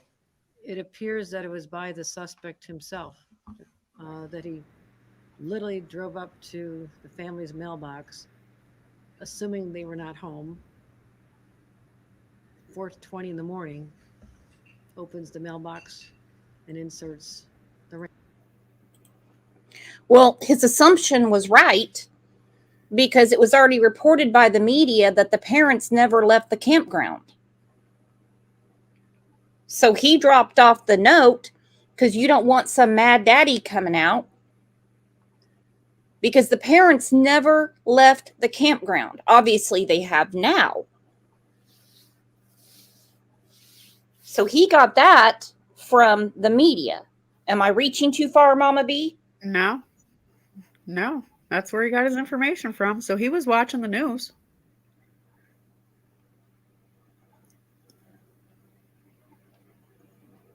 He was definitely watching the news, because if I knew they weren't home, then he would know. Yeah. Ransom note, leaving a critical piece of evidence behind, his own fingerprint. I would assume that the car details were also taken into consideration at that point. It happened very quickly. Obviously, it's dark. It's 4:20 in the morning, so it's hard to get a description of the vehicle. But there was some sense of the type of vehicle at the time when they left. So as they're piecing together all the evidence, it came together when they did the fingerprint match. It leads you to a name, it leads you to a vehicle, and that's why we know that he had a home. His mother's home is where he was found. Again, double wide trailer. Mother lives there, double wide home. He lives in a camper in the back, or at least he was there. But he also had his name registered to a vehicle, and the address was a home 2 miles from where Charlotte lived. And this just came out of nowhere. He just showed up at 4:30 in the morning. Apparently so. Tessa, anything? Have you spoken to Charlotte at all, or Charlotte Sena since she's been found? I've made a number of inquiries to the family. This is a traumatic time for them. Yeah, Jules picked up on that too. Jules of All Trade True Crime. Check out her channel. It's amazing. She said, yeah, they didn't see the car with their eyes. They had to try and get a description from video, just how she described that whole thing. So that makes more sense. They didn't see the car.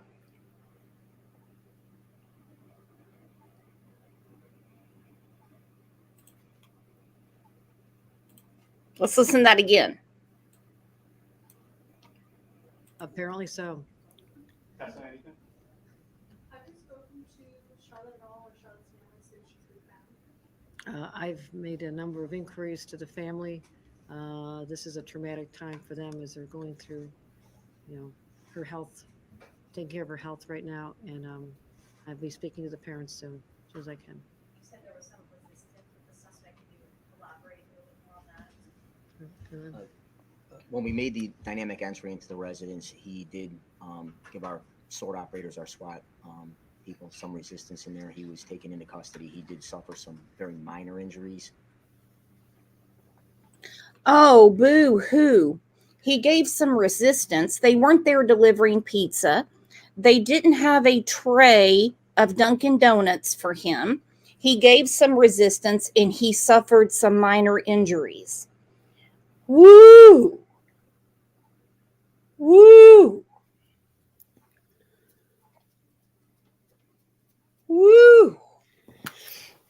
Get him a Band-Aid, kiss it and make it better.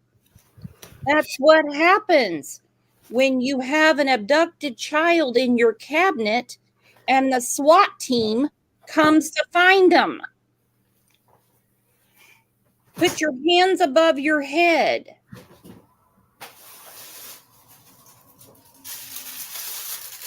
He's probably lucky that the parents didn't find him because he would have had more than minor injuries. Poor baby. Some resistance. But it was relatively minor, nothing big. I just want to say there's still a lot of searches underway. The home that he was registered to, a lot of information, and so we want to make sure that he's not connected with any other cases. So that's why it's still an ongoing investigation. But at this time, there's no evidence of that. At the end of the search, what was the extent of the search in terms of the scope area that investigators, searchers were looking at? I'll let you answer, Caroline. But Are you asking about at the park? The scope beyond the park? I've heard reports that it was beyond the park as well. The original scope of the ground search was within the park.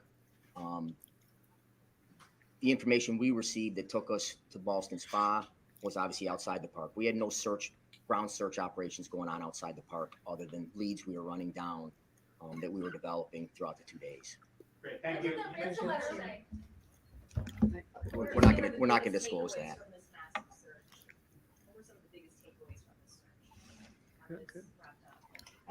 I would say the biggest thing is you look at all these people behind us. It's cooperation of all the agencies. We don't work in silos. We have to work together to accomplish something like this. And you can never be too careful with your kids. Pay attention to where they're at, what they're doing. Things can happen in an instant. Charlotte was no more than probably 2/10 of a mile from where she was camping in a small area, and she was gone for her to ride her bike around that loop would take her about 4 minutes, 5 minutes. So you think they're safe doing that at 9 years old, but you just got to be cognizant and be paying attention to things around you, your surroundings all the time. These things happen in a hurry, and unfortunately today this ended in the right way. Will there be any idea on the motive? Will there be any security protocols moving forward? We'll be doing an after-action report to identify any areas where the state parks can make any improvements. But obviously, this is a very random incident, and basically anyone who comes in and out of that park will have come through a certain entryway. Their name is, they purchase a ticket. You have their name in a database. So, okay, but you're saying that she misspoke on this one because you go to that park quite a bit, Mama B. So again, we want the facts here. I have been to that park my entire life and the Spa State Park. The only time my name has ever been taken is when I rented a pavilion and they wanted to know what the name of the pavilion was rented under. My name has never been taken to get into a state park, ever. You pay your $6 or $8 and they give you a ticket and they tell you to put it in your dash and they send you on your way. I have never had them take my name or my license plate number, ever. State parks. I know some people in here were saying they always get your tag number and your name. I've been going to that park for my whole life. They've never done it.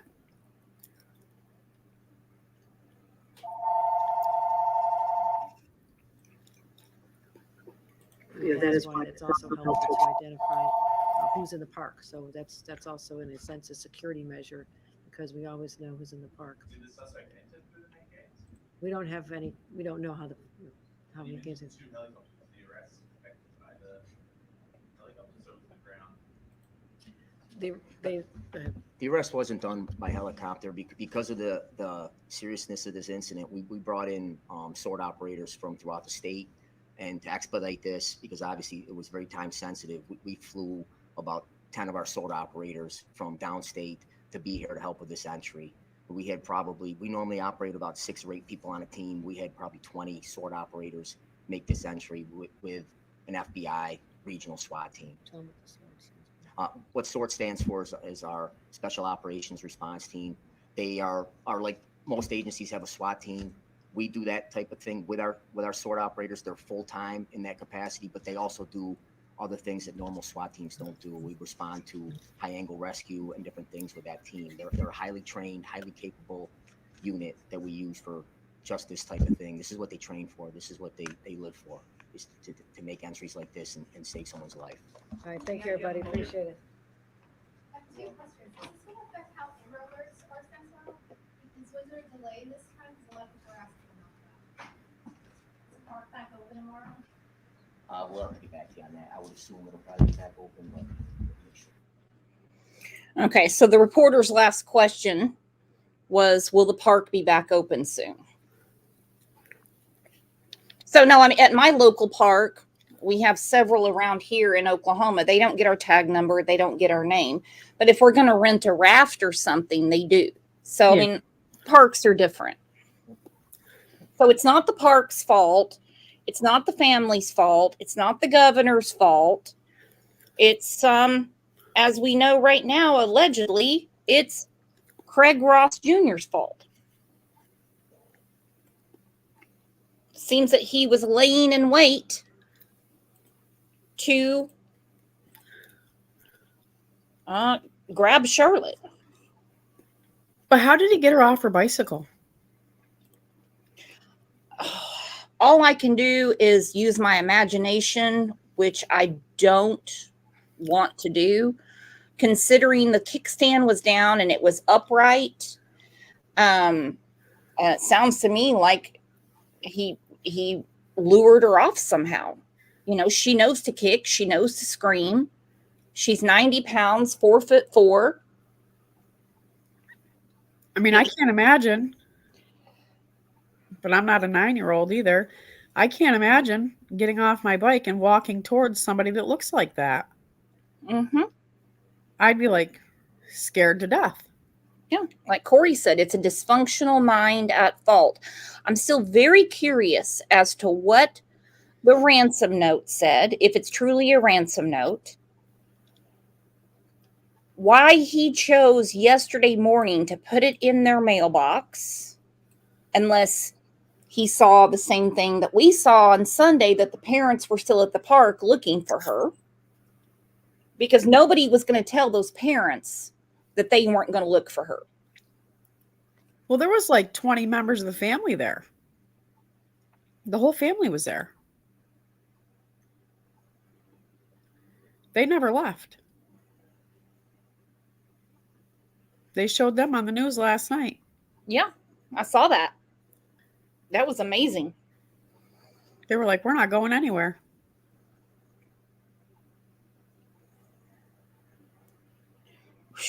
There's going to be a lot more coming through. I'm just not going to be surprised if there was an accomplice.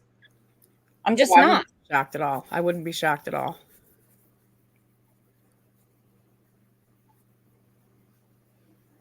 Or how many times he watched the movie Ransom. I don't know. And I'm so glad that the governor said what she said. This is a slim to none happening. Dixie said, so he wasn't an RSO. No, he's not. He's nowhere on the registry. No, I looked last night. I looked every area, every zip code. I looked in Milton, Ballston Spa, Glens Falls, and then I looked just by his last name. And because the Times-Union was reporting that he was 51 and that he was a RSO with sodomy charges from 1997. So I was looking and I'm like, this guy's not on the registry. What are they talking about? So it didn't make any sense to me why he wasn't on the registry if he was this big bad person. Like, where's his name? Why isn't he listed? And then people are like, oh, well, if you're a level 1 or level 2, you only have to stay on for so long.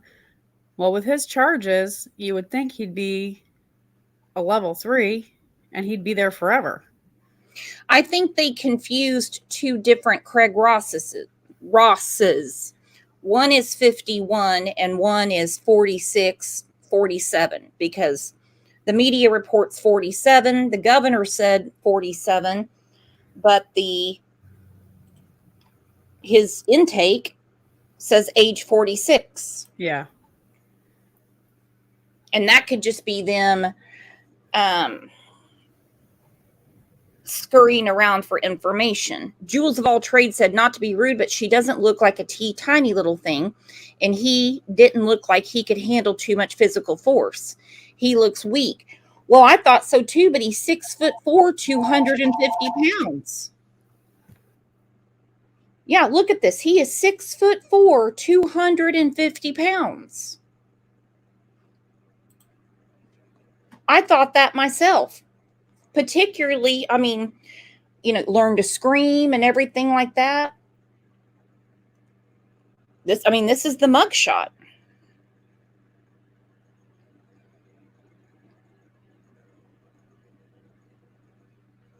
I still think there had to have been some help, but I could be proven wrong. I've been proven wrong before, and that's okay. That's okay, because we just want the truth.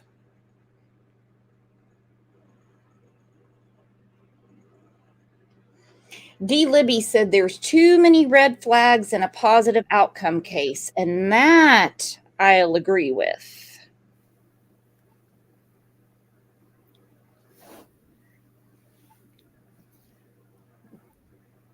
And this guy's poor mother, like, what the hell was she thinking? She had to be like completely floored when all this went down last night.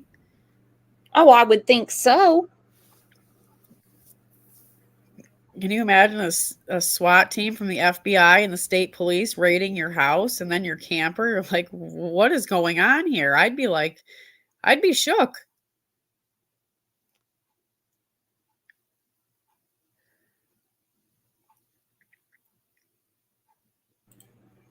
Oh, I'd have pulled Junior out my damn self. I'd have been like, don't worry about the SWAT team. I'll go get him. He's been sucking off my tits since the day he was born. Hell, he's in his 40s. He's been a burr in my ass for a long time. I'll go get him. Yeah. I'll do it. I'll go get him. That's the girl you've been looking for. I'll go get him. Can't even imagine. No point in messing my shit up. He just texted me telling me that he wants meatloaf tonight and told me not to make it too dry. I'll go get him.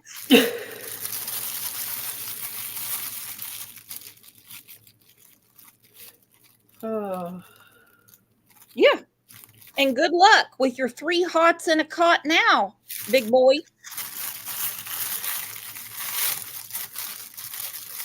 I don't think they treat you too well there in the pokey. I don't think Mama's going to be putting any money on your books. No beefaroni and Diet Pepsi for you. Oh, I bet Mama supports him 100%. She'll put money on the phone, money in his commissary, and she'll go visit him every Sunday and Tuesday. Really? I think that so. type of, well, that makes sense. I mean, he's pushing 50. He's pushing 50. Sal said, I thought the mother was an RSO. That's another rumor. Neither of them are. Nope. I don't know. There's a lot coming out. There's a lot coming out, and it's raining again. Oh my gosh, it's raining again. Thank you, Candace. Thank you. Grab your umbrella.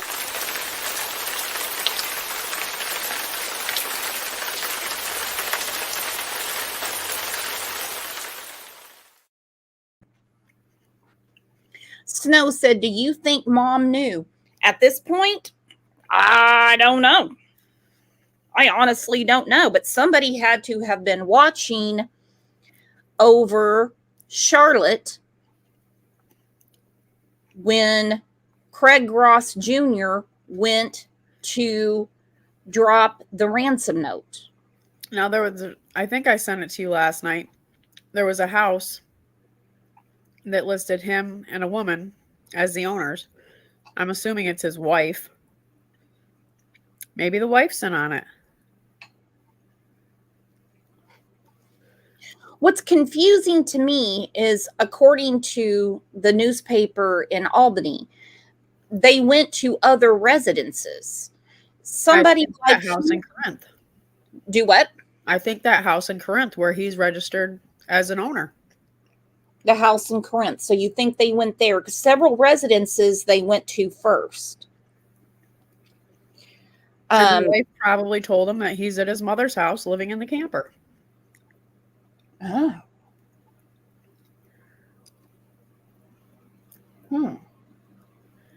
Maybe it's an estranged wife. Yeah. Great point. So you think they went to the house in Corinth first? Probably. And the estranged wife said, "Oh no, I sent him back to his mama." It could be. And so they went there and they busted into the camper. Gotcha. That makes more sense. That makes a lot more sense. Because my first thing was, wouldn't they go and visit the mama first? Because there's several addresses under his name.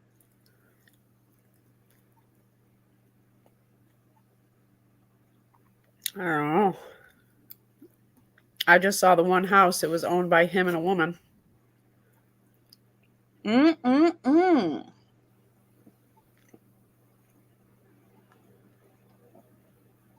Very strange. I don't know, guys. There's going to be a lot more coming out.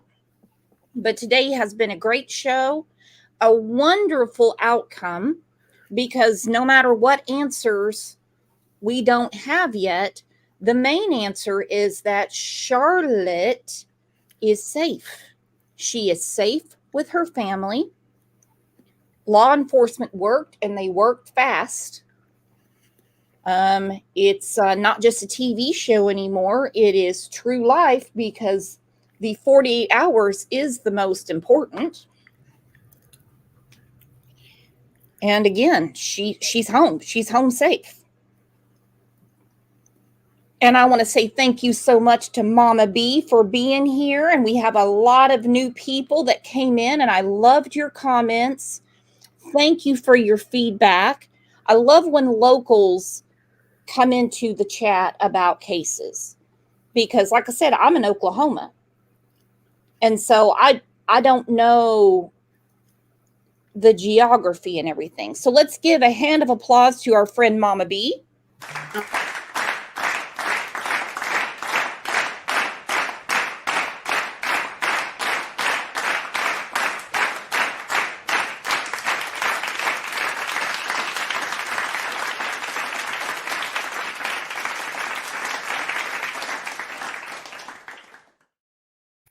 You got to love a happy ending. And again, on this channel, our happy endings are normally, well, not that type of happy ending. I'm going to start blushing. Are normally an arrest is made or we got a guilty verdict. Honestly, that's usually our happy endings around here. But to have a child recovered in good health, I don't mean mentally, because, you know, she's going to have a lot of things to work through. So are the parents. So are the other children in their family. But to have her safe and at home is miraculous. Yeah, we don't see endings like this very often. Nope.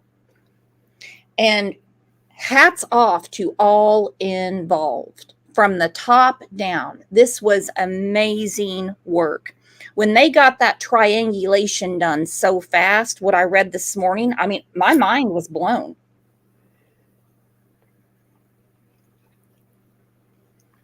And honestly, had he not gotten so sloppy yesterday morning and left that note, we might not be talking about this today. We would be talking about Charlotte, but we may not have been I'm getting tongue tied. We may not be talking about a recovery. So great job by everyone. Mama B, thank you for your dedication to this case. Oh, thanks for having me up. And you're going to come back up tomorrow. Oh, okay. She's like, oh, okay. Tomorrow, I'm seeing some things out there where creators are saying that this case is like others. So I'm going to highlight on that tomorrow because Charlotte's case is not like other cases. So hats off to New York. Great job. And let's see how all this unfolds. I think more stuff's going to come out in the next few days. All right, I'm going to hop down. All right. Well, thank you so much for being here. I'll message you right after this. Okay. All right, guys. Again, thank you for a great show. Thank you for being here for Charlotte, supporting her family, because some of the comments I saw talking about the family was crazy. I was like, what part are these people not getting? The trooper said, this is an abduction. FBI was right there. They're like, no, we're looking at an abduction. An abduction. So we have more to unpack tomorrow at 9 a.m. Same time, same place. 9 a.m. Central. Tulsa time. Again, we had a lot of new people in here today. Don't be an old stranger. We're live every day at 9 a.m. Central. Thank you, mods. I know things got a little out of control with the politics talk, and it wasn't supposed to go that way. So I appreciate you for always holding down the fort. And I appreciate all of you for being here. Thank you for the donations to the channel. Thank you for being the best chat and the best community on YouTube.